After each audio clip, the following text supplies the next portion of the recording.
Dodge Ram HEMI 5.7 liter. 1500. Still got the stock catalytic converters on it. And we put in a Super 10 Flowmaster, single in, dual out, into his original tailpipes. And we put two brand new 16-inch double wall tips, 3-inch by 18 or 16. There's the tips. Beautiful looking truck. Nice and clean. There's that Flowmaster Super 10. Let us know what you guys think. Hope you like it. Again, 2008 Dodge Ram 4x4 Bighorn Edition. Just put a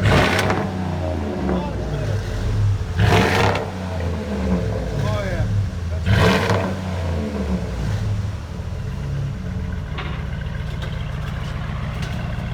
Now it sounds like a truck.